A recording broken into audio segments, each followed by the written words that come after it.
Eu acho que edição e manipulação elas são duas linhas, duas zonas muito tênues, assim, e vai depender muito da interpretação.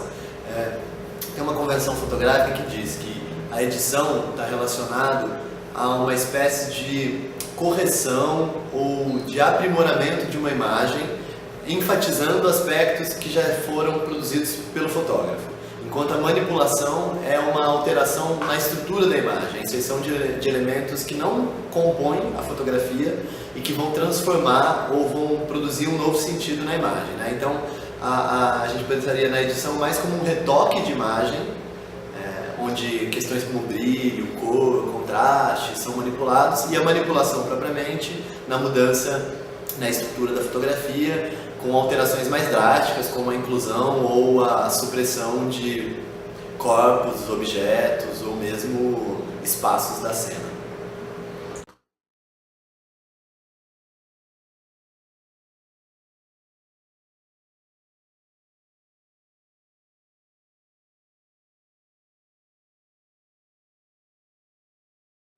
Concordo com a afirmação do Bart. Acho que sim, a fotografia ela o modo como ela é apropriada pelo jornalismo é pela via de uma reprodução da verdade, né? E toda verdade ela carrega consigo uma perspectiva ideológica. Então, no fotojornalismo, como ele se convencionou no Brasil e no mundo ocidental de uma maneira geral, a fotografia ela é usada como uma espécie de legitimação daquilo que o conteúdo textual diz, né? A imagem legenda o conteúdo, a imagem é uma confirmação do que o conteúdo escrito está apontando. Então, de alguma maneira, sim, eu penso que o modo, não que a fotografia, toda e qualquer fotografia, seja a reprodução de uma ideologia, mas acho que no modo como ela é aplicada no nosso jornalismo brasileiro, sim, é difícil recusar essa afirmação.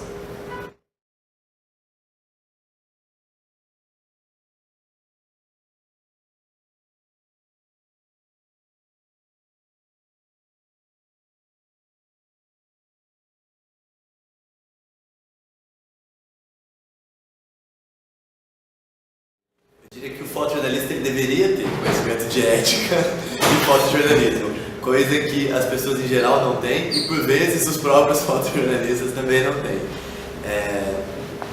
Eu acho que toda imagem produzida, toda fotografia, ela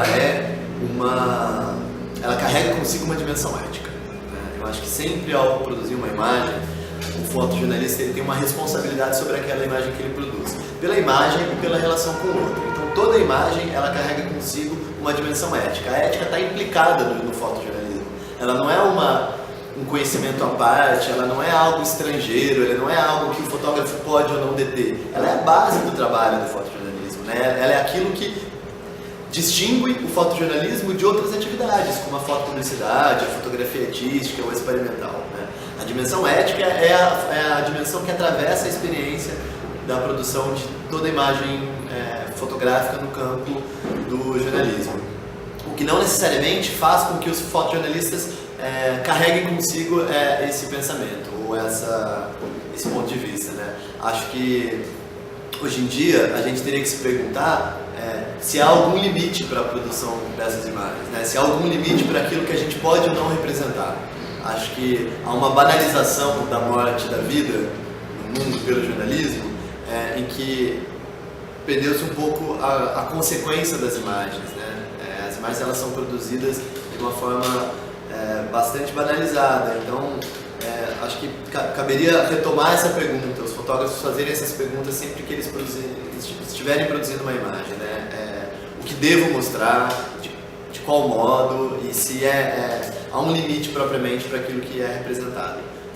Uma parte considerável da produção fotográfica no fotojornalismo atual, ele é fornecido pelos fotógrafos quaisquer, né?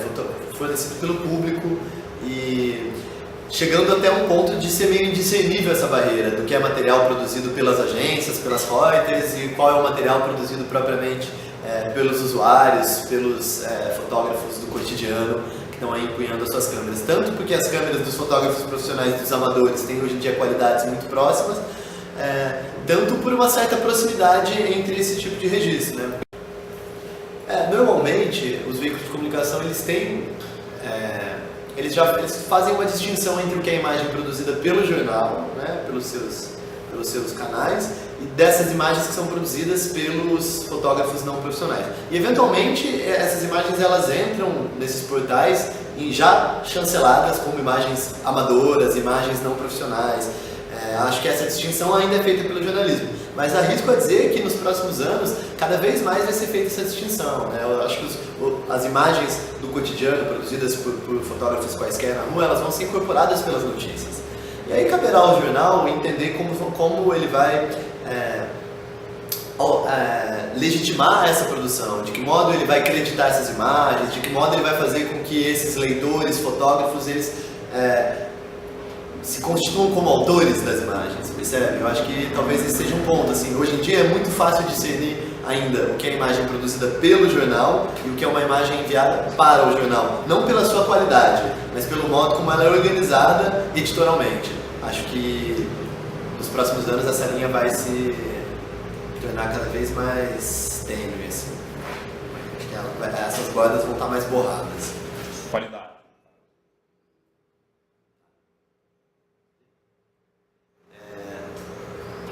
Eu acho que a inovação da tecnologia está criando um paradoxo, né?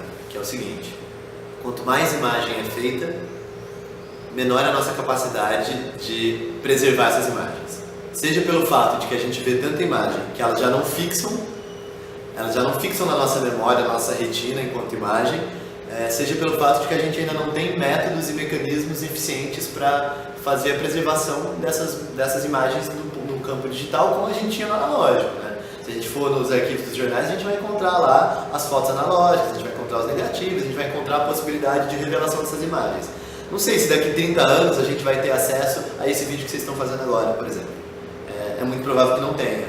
É muito provável que ele esteja perdido aí nos HDs virtuais e nas nuvens, em meio a essa multidão de imagens que assola a nossa vida. Então, eu acho que se por um lado há um aumento e uma democratização da produção das imagens, por outro, há uma incapacidade humana, cognitiva, experiencial de absorver essa produção. E as imagens, portanto, acabam se fragilizando, acabam se tornando cada vez mais efêmeras, acabam se tornando imagens que são muito sempre fugidias, né?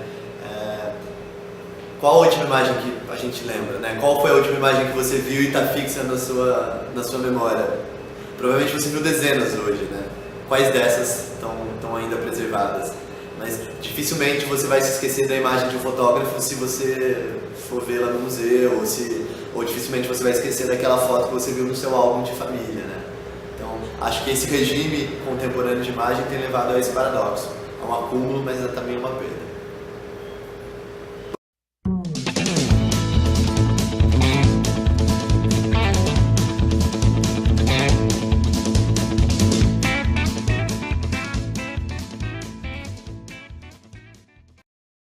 Created using Powtoon.